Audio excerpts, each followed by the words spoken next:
하나님께서 오늘도 우리와 함께 하시는 그런 예배가 될 줄 믿습니다. 자, 오늘 우리 사도행전 9장 말씀 또 이어서 우리가 나누도록 하겠습니다. 함께 보실 말씀은 사도행전 9장 18절로 27절까지의 말씀, 감추어진 시간입니다. 감추어진 시간. 자, 우리 18절부터 27절까지 우리 말씀을 교독하시면서 읽도록 하겠습니다. 제가 18절 읽습니다. 즉시 사울의 눈에서 비늘 같은 것이 벗어져 다시 보게 된지라. 일어나 세례를 받고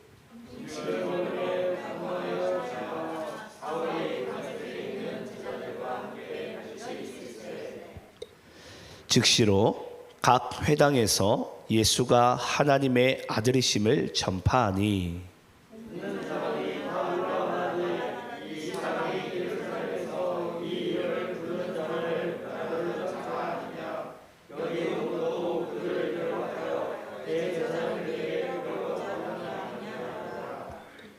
사울은 힘을 더 얻어 예수를 그리스도라 증언하여 다메섹에 사는 유대인들을 당혹하게 하니라.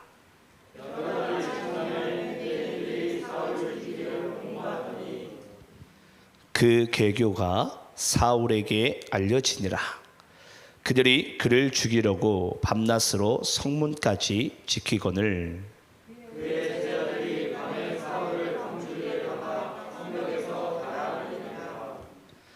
사울이 예루살렘에 가서 제자들을 사귀고자 하나 다 두려워하여 그가 제자됨을 믿지 아니하니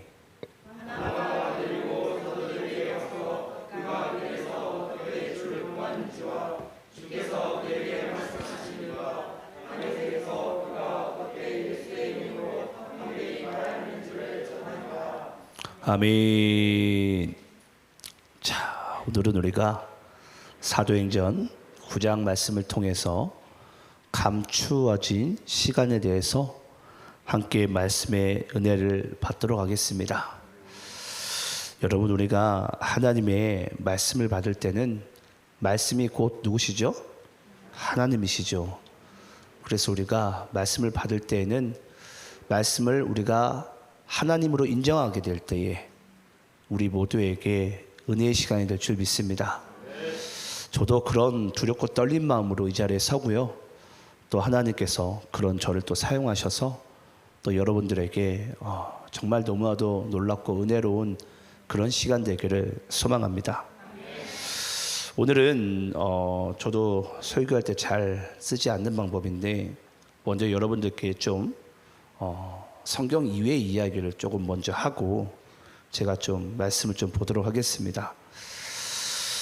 여러분, 현재 우리나라 이 고등학생들이나 이 대학 캠퍼스에 혹시 복음화율이 얼마 정도 되시는 줄 아십니까? 복음화율이 몇 퍼센트 정도 될 것 같아요? 100명 중에 20? 50? 믿음이 좋으신가? 지금 우리나라 청소년과 대학의 이 복음화율은 많아봐야 한 7% 정도 보고 있습니다. 얼마 전에 저 서울에 있는 연자로 시작되는 모 기독 대학인데 거기 복음화율을 계산해 보니까 7%가 나오더래요. 뭐 여러분들이 이걸 어떻게 받아들이실지 또 어떻게 이걸 우리가 또 생각하고 또 앞에 미래를 바라봐야 될지 모르겠지만 정말 어찌 보면 이 암담한 현실을 우리가 살고 있는 것 같아요. 먼저 잠시 제 이야기를 오늘은 조금 하길 원하는데 저는 제가 고등학교를 졸업하고 이 부산에 소재한 이 차량 기계학과를 제가 입학을 하게 됩니다. 처음에 몰랐어요. 그 학교가 기독 재단인지를.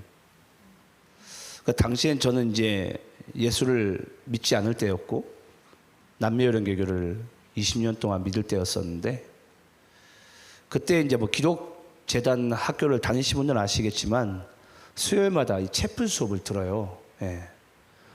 근데 뭐 예수 믿지 않는 저에게는 채플 수업은 딱 이게 점심 먹고 난 이후에 첫 수업이었거든요.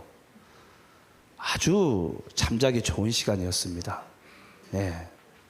그래서 자리도 저기 우빈 형제가 앉은 딱 저 자리가 제 자리였어요. 한가운데 목사님들 눈에 딱 잘 띄는 자리. 근데 딱 저 자리에서요, 보란 듯이 어떤 목사님이 설교를 하시던 보란 듯이 고개를 딱 제치고서 좋은 자세로 잠을 잤었어요. 네. 그런데 참 신기해요.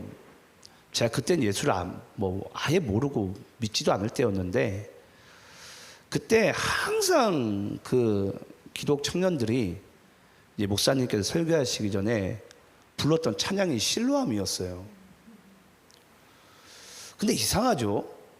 그때 예수도 안 믿었는데 그 실로암 찬양이 왜 그렇게 좋은지, 예. 뭐 되게 음악도 선율이 되게 좀 약간 고전틱하고 뭔가 죄송하지만 세련되지 못하거든요. 그냥 뭔가, 예, 보통 우리 군대에서 이걸 거의 군가 부르듯이 부른 찬양이 실로암이잖아요. 그런데 이상하게 그 찬양이 졸업을 하고 나서도 이상하게 그게 가끔 이제 흥얼거릴 때가 있었어요. 저도 모르게 무의식 가운데 그냥 저도 모르게 그냥 흥얼거리고 있는 거예요. 뭐 그게 무슨 뜻인지도 몰라요. 뭐 언제 뭐 제가 설교를 뭐 들어봤겠습니까? 성경을 알았겠습니까?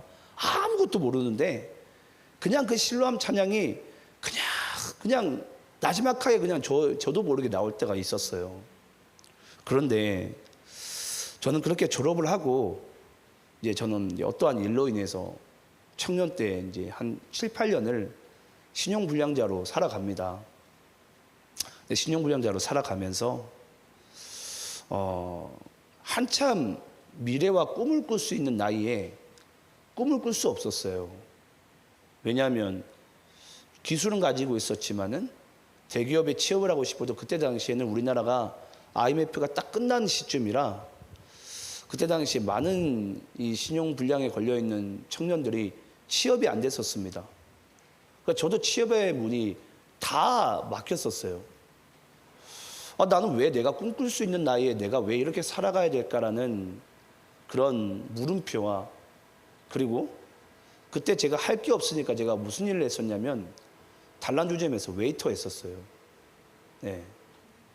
그리고 제가 이제 대전 와가지고 했던 게 이제 자동차 기술을 이제 원래 이제 했던 전공이었죠. 이제 그거 그래도 조금 어떻게 해서 이제 해보려고 대기업 쪽이 막히니까 그래도 내가 자가 사업으로라도 내가 카센터를 내가 운영해 봐야지. 그런 마음으로 이제 저는 이제 대전에 기술 배우러 올라옵니다. 그런데 웬걸요? 이 대전에 오니까 아는 사람이 아무도 없잖아요. 예. 그러면서 이제 대전에 와서 이제 훌륭한 목자님도 만나고 많은 리더분들과 목사님들 만나가지고 딱 저 자리에서 고개를 정확하게 45도로 꺾고 잠들었던 그 청년이 지금은 여기서 이제 설교를 하고 있는 거예요. 여러분, 우리 모두의 인생에는 이와 같이 감추어진 시간이 있어요. 감추어진 시간이. 더 쉽게 얘기하자면 저를 만들어갔던 시간이죠. 만들어갔던 시간. 그리고 그 감추어진 시간은 우리가 하나님의 은혜로 거듭나지 않으면은, 예수 믿지 않으면은 다른 사람에게 굳이 내가 드러내고 싶지도 않아요. 왜냐하면 나의 치부이고 약점이니까. 예. 근데 나중에 이제 이것이 하나님 안에서 다시 재해석되어지고 나의 과거가 이것이 하나님께서 다 예비하신 일들이었구나라는 것이 인정되어지는 그 순간에 나의 과거와 나의 치부와 나의 약점은요 다시 강함으로 바뀝니다. 은혜로 바뀌고요. 저는 그래서 어딜 가나 제가 저된 것을 하나님의 은혜라고 얘기를 합니다. 예. 저는 제가 저를 봐도 저는 목사 될 수 있는 자격과 배경을 갖추지 못했거든요. 그리고 저는 한참 꿈꿀 수 있는 청년의 나이에 꿈을 꿀 수 없었던 그런 아주 그냥 비련의 주인공이었어요.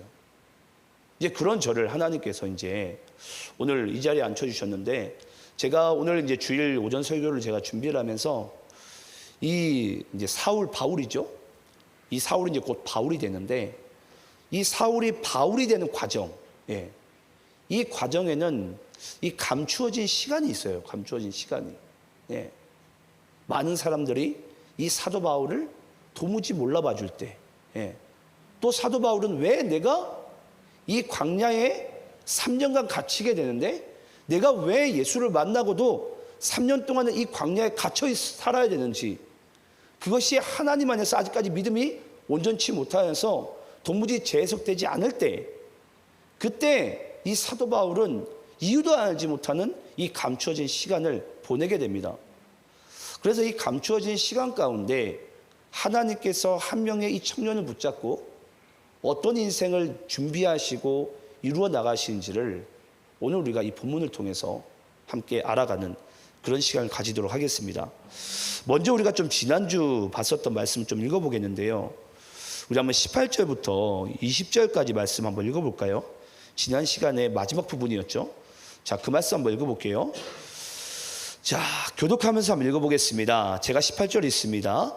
즉시 사울의 눈에서 비늘 같은 것이 벗어져 다시 보게 된지라 일어나 세례를 받고 음식을 먹음에 강건하여지니라. 사울이 다메섹에 있는 제자들과 함께 며칠 있을새 20절 함께 있습니다. 시작. 즉시로 각 회당에서 예수가 하나님의 아들이심을 전파하니. 자, 여러분, 이 사울이라는 청년입니다.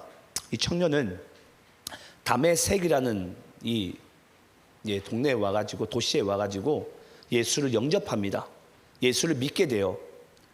예수를 믿게 되는데, 그 예수를 이제 환상 가운데 볼 때에 이 눈에 강한 이제 눈꺼풀이 이제 씌워지게 되어져 가지고 하나님께서 아나니아를 통해서 안수하지 않으면은 그가 앞을 볼 수 없는 그런 상황 가운데 있었어요. 그래서 하나님께서 이 아나니아에게 네가 사울에게 가서 안수해 줘라. 그래서 그가 다시 보게 해라. 그래서 아나니아가 처음에 거부하지만 이제 다시 사울에게 가가지고 안수할 때에 그가 눈이 이제 즉시로 보여지게 되고, 즉시로 그 자리에서 이제 예수 복음을 전하게 됩니다. 그래서 여기 보면 18절에도 즉시가 나오고요. 눈이 벗겨지는 것도. 또 20절에 보면은 즉시로 또 예수께서 하나님의 아들이심을 전파합니다. 여기서 이 즉시라는 이 두 단어가 이렇게 여러분 두 번 반복했다라는 것은 하나님 아버지께서 죽어가는 영혼들을 향한 그 간절한 마음, 갈급한 마음을 주님께서 오늘 우리에게 지금 알려주고 싶은 거예요. 여러분, 오늘날 교회가 복음을 전하고 우리가 선교와 전도의 자리 가운데 나간다는 것은, 여러분, 이것은 우리의 선택의 자리가 아니에요. 가끔 예수 믿는 분들이 이것이 나의 선택이라고 생각을 해요. 선택이 아닌데, 하나님께서 우리를 부르신 이유가 바로 그거거든요. 예수 믿는 이유가 그 예수 복음 전하라고 우리를 부르신 거예요. 네. 여러분, 복음은요, 생명력이 없으면 죽은 겁니다. 죽은 거예요. 우리가 예수를 믿고도 복음이 생명력이 없다면 여러분 죽은 자와 똑같아요. 근데 우리가 가끔은 내가 예수 복음 믿기를 이것이 내 속에서 머무르려고 해요. 또는 이것이 계속 생명력이 있으면 이것이 움직이거나 복음이 움직이거나 또는 흘러져 내려가야 되거든요. 누군가에게, 또 어느 곳에. 근데 아직까지는 지금 대부분의 성도님들이 보면 내가 예수 믿기에 바빠요. 내가 예수 믿기에. 그러면서 그러죠. 목사님, 제가 좀 바빠요. 여러분, 제가 여러분들 바쁜 걸 모르는 걸 아니에요. 이 세상에 바쁘지 않은 사람도 없어요. 전 세계에서 대한민국 하면 여러분 딱 하나 떠오르는 키워드가 뭔 줄 아세요? 바쁘다예요. 바쁘다. 그러니까 우린 빨리빨리 근성이 있잖아요. 빨리빨리 근성. 그냥 고래야 빨리빨리. 그럼 다 그냥 전국 전 세계에서 이게 다 통해요. 왜냐? 코리아 사람들은 바쁜 사람들이니까 빨리빨리 가야 된다는 거예요. 빨리빨리.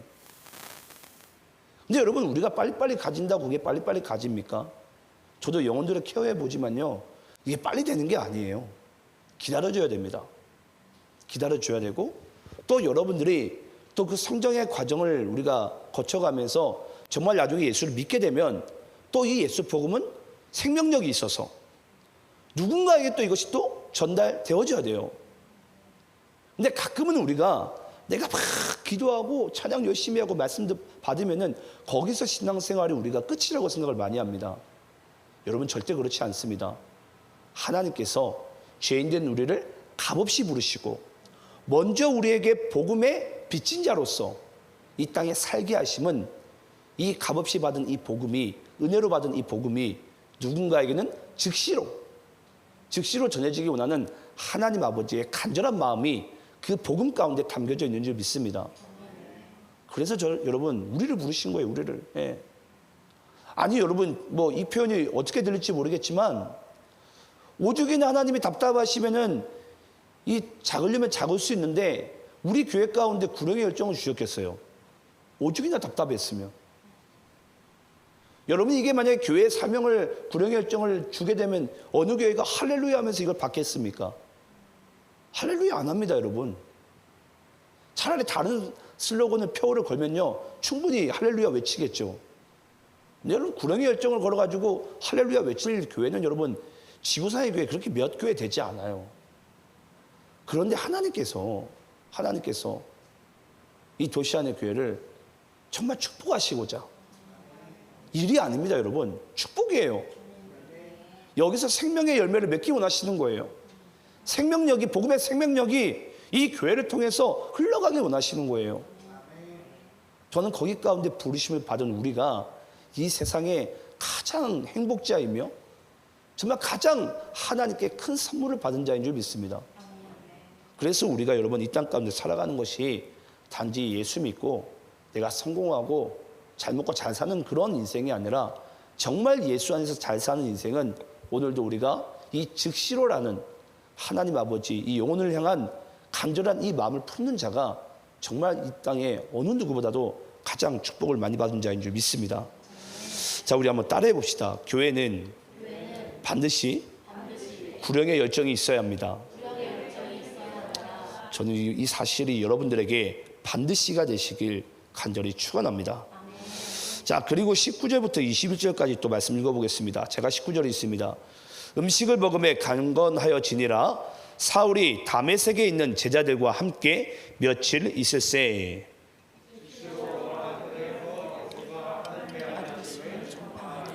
21절 함께 있습니다. 시작. 듣는 사람이 다 놀라 말하되 이 사람이 예루살렘에서 이 이름을 부르는 사람을 멸하던 자가 아니냐. 여기 온 것도 그들을 결박하여 대제사장들에게 끌어가고자 함이 아니냐 하더라. 자, 여러분, 여기 보니까 사도 바울이 예수님의 심정이 사도 바울에게 통한 것 같아요. 그래서 사도 바울이 즉시로 눈을 뜨자마자 즉시로 이 복음을 전하는 자리 가운데 가게 됩니다. 근데 복음을 전했어요. 복음을 전하니까 21절에 보니까 사람들의 반응이 어떻죠? 아니, 이 사람은 분명히 예수 믿는 우리의 원수된 자가 아니냐. 어떻게 그 사람이 복음을 전할 수 있느냐라는 거예요. 저도 예전에 제가 여러분께 이런 표현한 적 있어요. 제 초등학교 때 가장 보통 우리 남자들끼리 쓰는 비속어가 있잖아요. 정말 친한 친구, 불알 친구라고. 제 초등학교 때 가장 친한 친구 이름이 이사야였어요. 이사야. 딱 아시겠죠? 어떤 아들인지. 목사님 아들이었어요. 근데 제 초등학교 때 제가 가장 많이 놀렸던 친구가 그 친구였거든요. 심심하면 놀렸어요. 예. 야, 네가 믿는 하나님 맨날 눈 내리면 야, 똥 싼다 그러고 비 내리면 쉬 싼다 그러고. 그 초등학생이나 할 법한 그런 농담을 초등학교 때 그 친구를 그렇게 놀렸어요. 지금 만약에 어떤 친구가 만약에 우리 사귀를 그렇게 노리면 제가 상당히 화가 날 것 같은데, 아무튼 저는 그렇게 놀았어요. 제가 초등학교 때. 근데 여러분, 참 그렇죠. 저도 제가 처음에 이 남녀연계교를 제가 믿었다가 나중에 제가 이제 예수님 믿고 복음 전하니까 제 친구들이 막 저를 놀리는 거예요.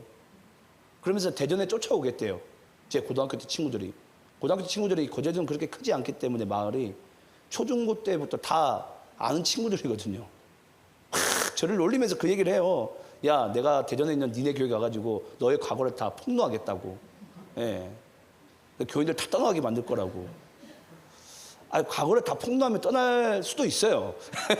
예. 그만큼 좀 그래요. 그런데 여러분, 지금의 저의 모습은 어떤 모습이죠? 과거에 이상철은 죽었어요. 죽었다고요, 여러분. 예. 이제 저는 거듭난 자. 이제 위로부터 아래로, 이걸 헬라어로 아노덴이라고 그러죠. 위로부터 아래로 다시 거듭난 자예요. 예. 다시 살아난 자입니다. 예. 새롭게. 다시 새롭게 태어나니까 이제 이 세상이 과거에 제가 봤던 이 세상이 아니에요, 이제 더 이상. 이제 다시 눈을 떠보니까 이 세상이 하나님의 월드아이로 바뀌는 거죠. 하나님의 시선으로. 그러니까 이 세상이 이제 달라 보입니다. 아, 이 세상은 내가 잘 먹고 잘 사는 땅이 아니구나. 내가 이 세상을 잠시 내가 호의호식하려고 내가 살아가려고 왔던 이 땅이 아니구나. 이 땅에 와서 하나님께서 원하시는 게 바로 그것입니다. 이 죄 많은 이 세상 가운데 많은 영혼들을 하나님께서는 하나님 아버지의 나라로 천국 가운데로 인도하시길 원하시는 거예요. 나중에 그것이 믿어지는 순간부터는요, 여러분, 이 땅에 미련을 두는 인생 살지 않습니다. 왜냐? 여기는 내가 영원히 살 곳이 아니기 때문에. 잠시입니다.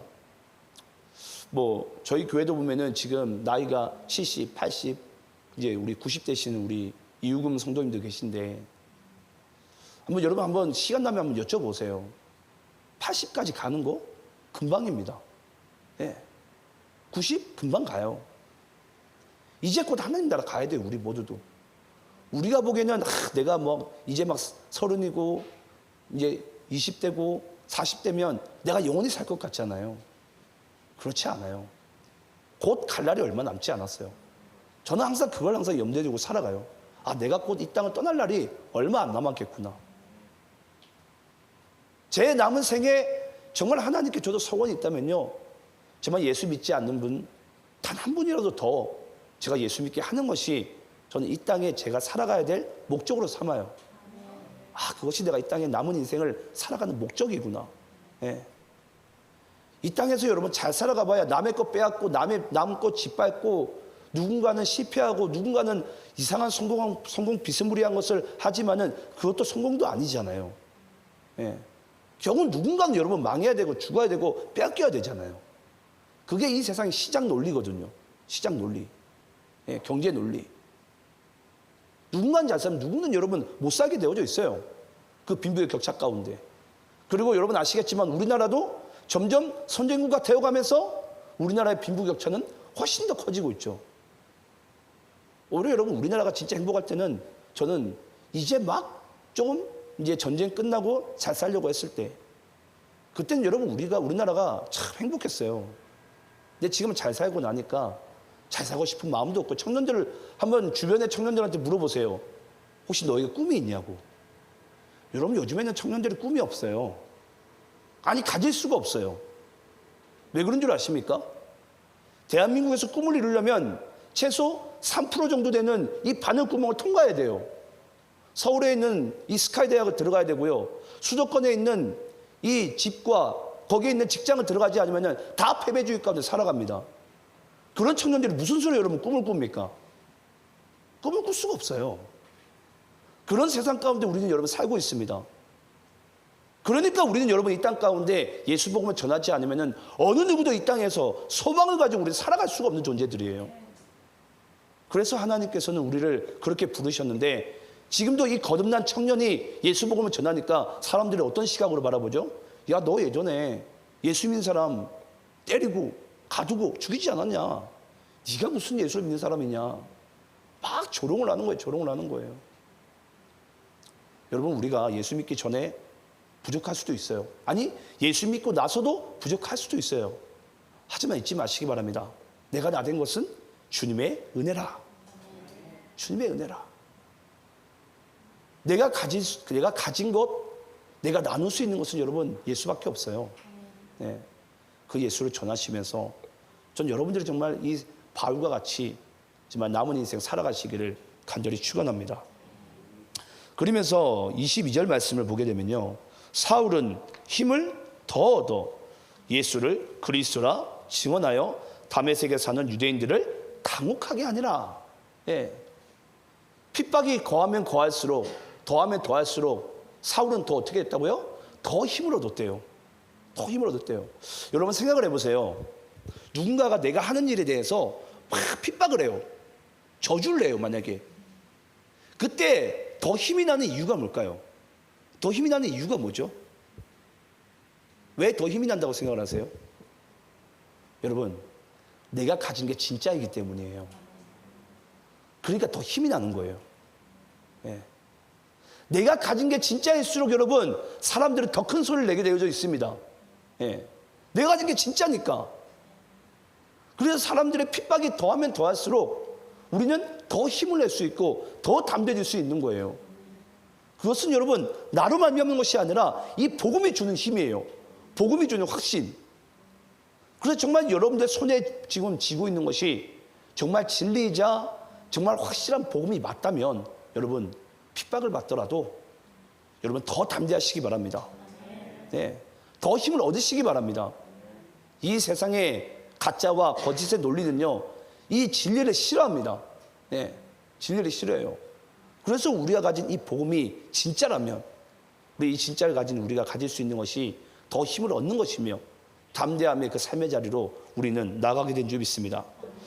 자, 그러면서 이제 오늘의 이제 가장 중요한 부분에 말씀 이제 이르렀는데요. 23절 말씀 여러분들 읽어보겠습니다. 오늘 말씀의 주제인데, 자, 23절 함께 있습니다. 시작. 여러 날이 지남에 유대인들이 사울 죽이기를 공모하더니. 자, 여러분 이제 이렇게 사도 바울이 즉시로 눈을 뜨고 즉시로 복음을 전하는 자리 가운데 나갔는데 그 다메섹과 주변 사람들이 막 사울을 이제 죽이려고 막 공모를 합니다. 그런 죽이려고 공모하는 그 시간이 여러 날이 지났대요. 네, 복음을 전하면서 사람들은 사울을 죽이려고 하는 시간이 여러 날이 지났대요. 이 여러 날이 도대체 얼마나 되는 날이 여러 날인지를, 그 기간이 얼마나 되는지를 함께 좀 말씀 보겠는데요. 자, 이 감추어진 시간, 자, 오늘 갈라디아서 1장에 이 여러 날이 기간이 얼마였는지 등장합니다. 장소가 또 어디였는지도. 갈라디아서 우리 1장 15절 18절 말씀. 갈라디아서 1장 15절 18절 말씀. 자, 함께 우리 말씀을 교독하면서 읽도록 하겠습니다. 제가 15절 있습니다. 그러나 내 어머니의 태로부터 나를 택정하시고 그의 은혜로 나를 부르시니가 그의 아들을 이방에 전하기 위하여 그를 내 속에 나타내시기를 기뻐하셨을 때 내가 곧 혈육과 의논하지 아니하고 또 나보다 먼저 사도된 자들을 만나려고 예루살렘으로 가지 아니하고 아라비아로 갔다가 다시 다메섹으로 돌아갔노라. 그 후 3년 만에 내가 게바를 방문하려고 예루살렘에 올라가서 그와 함께 15일을 머무는 동안.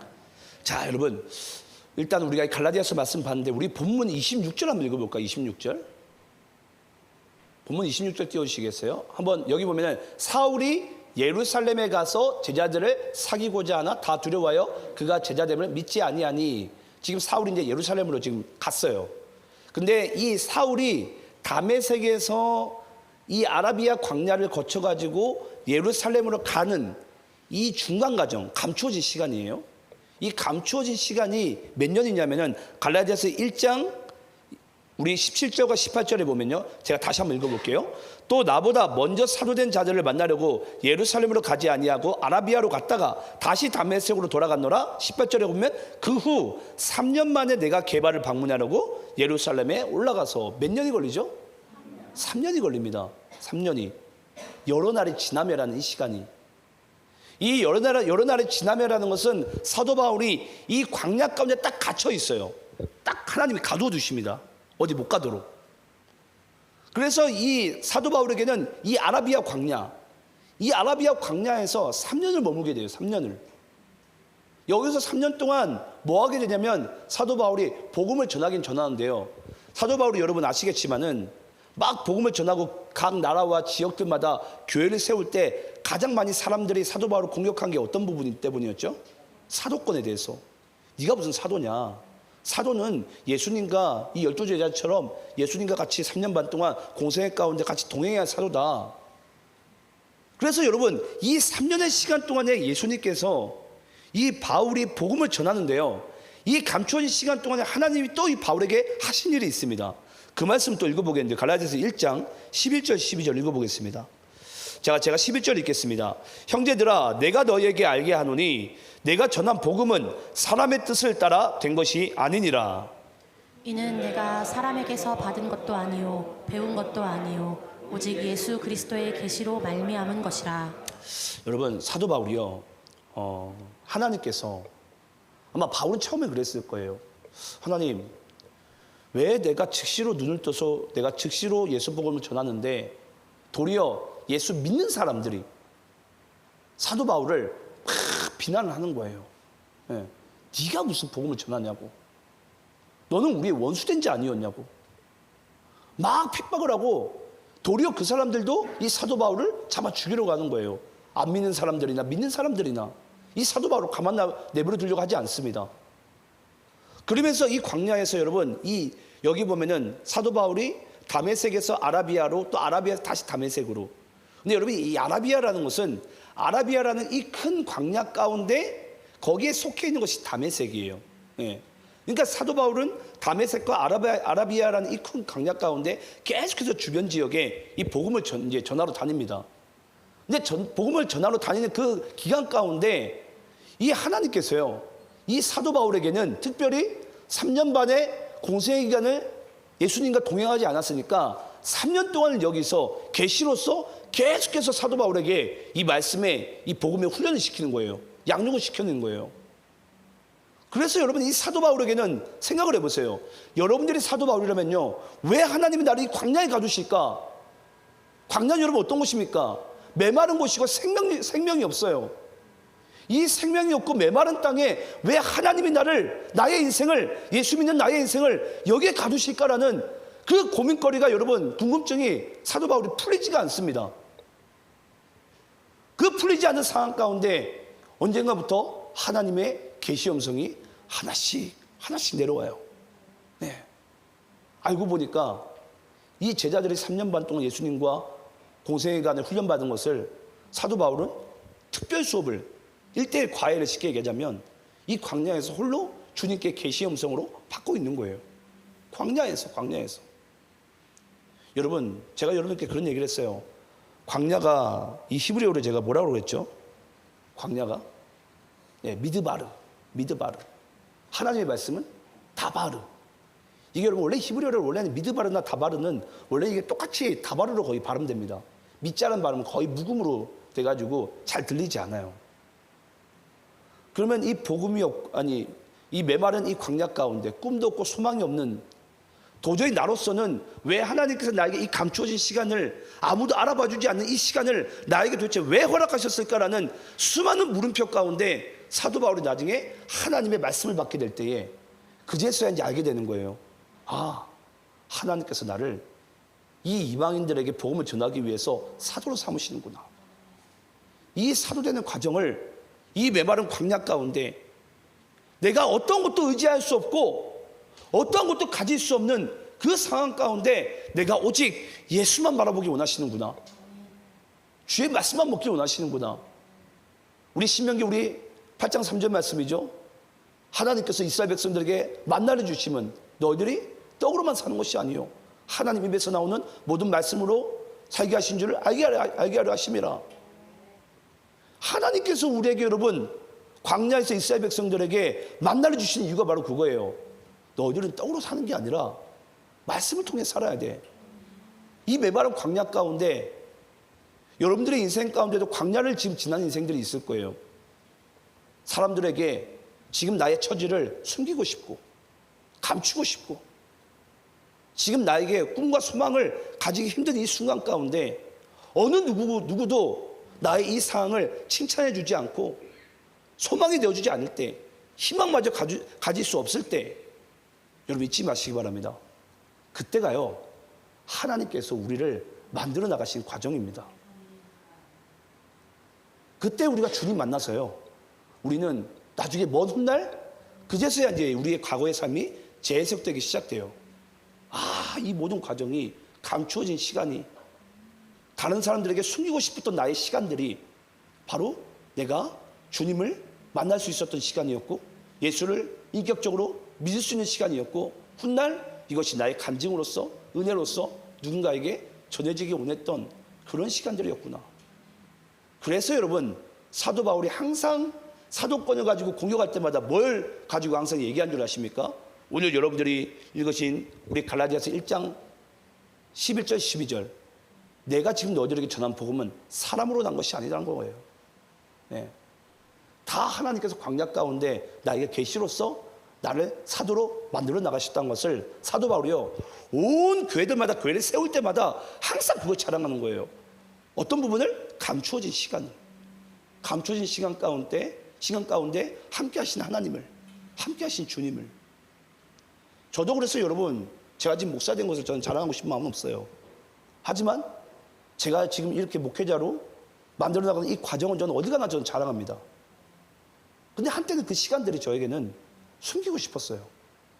아니, 제가 뭐 잘했다고 맨날 체표 시간에 졸고 균형불량하고 단란주점에서 웨이터 하나 했었고, 그런 제 치부들을 제가 뭐하라고 제가 드러냅니까? 근데 지금 제가 예수 믿고 나니까 그 과정들이 저에게는 이제 은혜의 시간들이에요. 아, 그래서 내가 주님을 만났구나. 주님을 만났구나. 저는 이 시간들 속에서 전 여러분들이 예수님이 더욱더 선명하게 보여지고, 그 예수님을 내가 진정으로 만났다면 그 복음 전하는 인생, 전 여러분들이 살아가시기를 간절히 축원합니다. 제가 마지막으로 좀 이 한 분을 제가 좀 여러분들에게 좀 소개하고 싶은데, 여러분 2002년 하면은 우리나라 국민 영웅이 누구죠? 예, 저는 히딩크를 안 하고 저는 희동구 형님이라 그래요. 희동구 형님. 이 희동구 형님이 우리나라 대한민국 사람들의 주민등록증을 발급해 줬잖아요. 예. 그래서 이제 그는 비자 없이 우리나라를 얼마든지 들어올 수 있지 않습니까?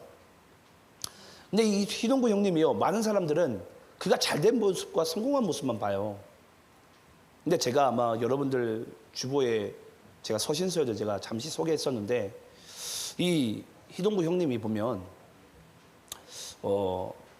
과거가 아주 감추어진 시간이 많았던 분이세요. 제가 잠시 한번 소개를 해보면요, 그 히딩크 감독이 우리나라 처음 딱 왔을 때 여러분 전 세계 언론들에게 뭐라고 대답한 줄 아십니까? 2002년에 내가 전 세계를 깜짝 놀라게 해주겠다. 그게 선전포고였어요. 대한민국 감독이 되자마자. 그런데 그가 정작 월드컵 딱 시작하기 직전까지는 어떤 모습이었죠?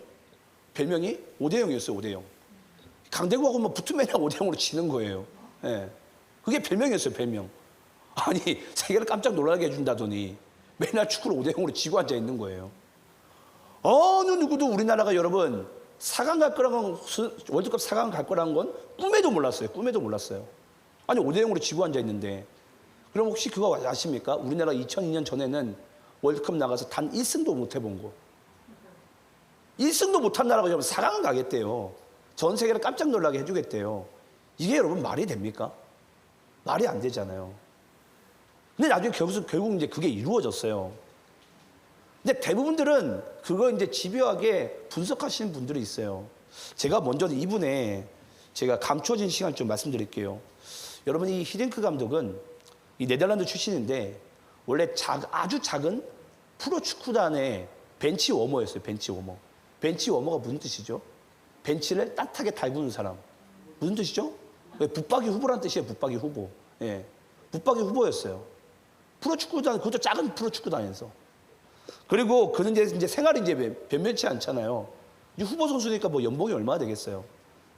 그래서 그가 이제 아르바이트식으로 했던 게 뭐였냐면, 이 지체장애인들 있죠.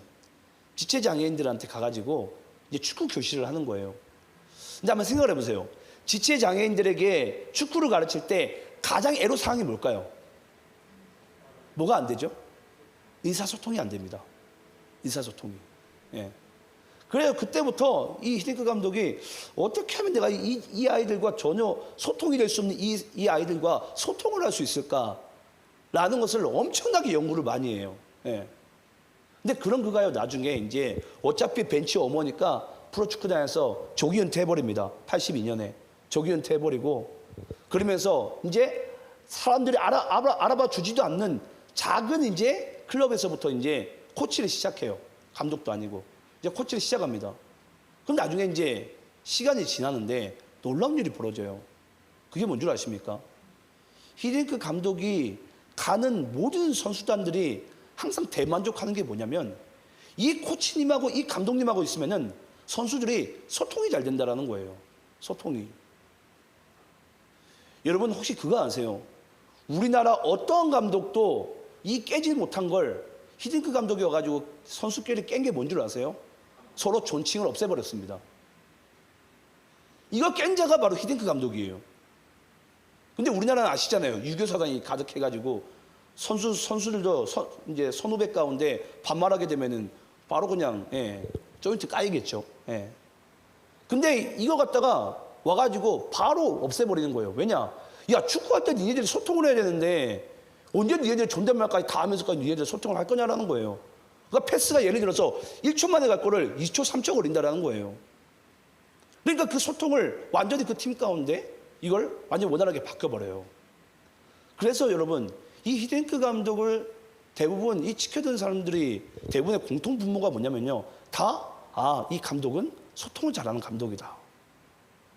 그걸 여러분 뭐 통해서 이 사람이 체득을 했냐면요. 바로 감추어진 시간을 통해서요. 감추어진 시간을 통해서. 아마 그 지체장애인들의 코치를 역임하지 않았더라면은 그런 사람이 될 수가 없었어요. 뭐 여러분들이 듣기에는 왜 이 아까운 예배 시간에 그 이야기를 할까 들릴지 저는 잘 모르겠어요. 하지만 여러분, 저도 제가 그랬거든요.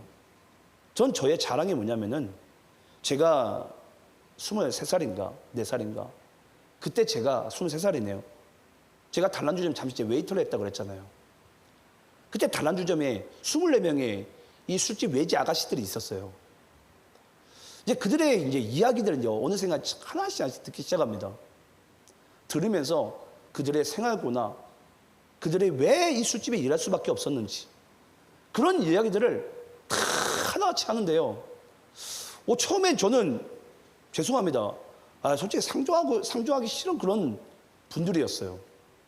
근데 나중에 이제 이들과 나중에 이제 정도 들고 나중에는 떠나게 될 때는 이제 서로 이제 거의 눈물의 영화를 찍듯이 서로 빠빠이하고 이제 떠나게 됐는데, 저는 그런 것 같아요.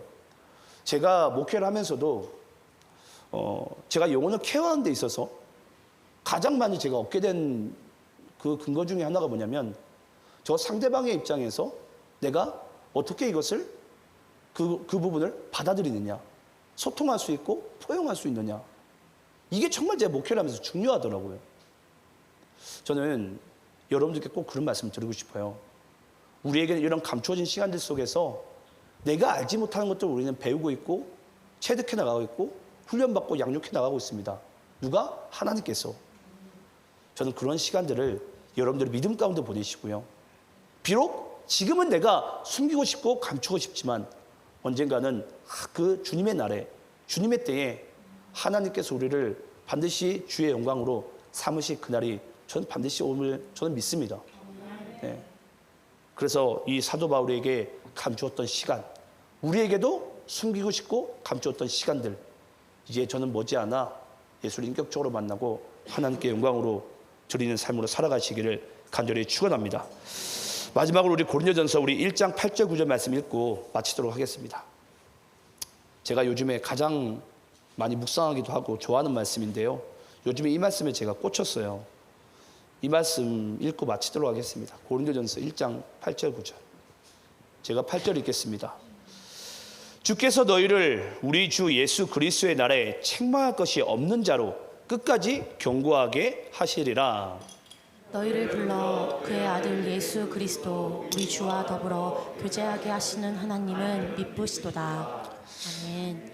여러분 여기 미쁘시다라는 단어가 등장하잖아요. 이 미쁘시다라는 것이 어떤 뜻인 줄 아십니까? 예, 신실하시도다라는 뜻이에요. 신실하시도다. 너희를 불러 그의 아들 예수 그리스도와 우리 주와 더불어 교제하게 하시는 하나님은 미쁘시도다. 하나님께서 여러분 우리를 부르시는 이유는 가장 첫 번째 원리가 뭐냐면 여러분 우리와 교제하기 위해서예요. 교제하기 위해서. 그래서 여러분 우리가 그것을 뭐라고 표현하죠? 관계 회복이라고 그러죠. 관계 회복. 예. 그래서 우리는 그리스도를 통해서 하나님과 이제 관계 회복이 되어서 교제하는 사이가 되었어요. 근데 그 우리와 소통하시는 교제하시는 그 하나님은 미쁘시도다. 신실하시도다. 변하지 않는다라는 거예요. 그 의미가 어떤 의미죠? 우리가 때로는 그 주님을 잠시 떠날 때라도, 우리의 믿음과 우리의 신앙이 잠시 뒤처질 때라도, 잠시 우리가 하나님께 가까이 나가기에 정말 두려운 그때라도 하나님께서 우리의 믿음을 붙들어 주신다는 거예요. 이 하나님의 미쁘심을 가지고 오늘도 우리가 이 세상에 나가서 이 하나님의 미쁘심을, 이 주한 영혼들과 교제하기 원하시는, 부르시기 원하시는 그 하나님 미쁘심을 우리가 전하게 될 때에 어느 누구도 구원하기 기뻐하시고 주님과 소통하기 원하시는 그 하나님 안으로 우리는 반드시 나아가기 위해서라도 이 복음을 전해야 되는 줄 믿습니다. 이 축복을 누리는 자로서 저는 그렇게 살아가는 여러분의 삶이 되시기를 간절히 축원합니다.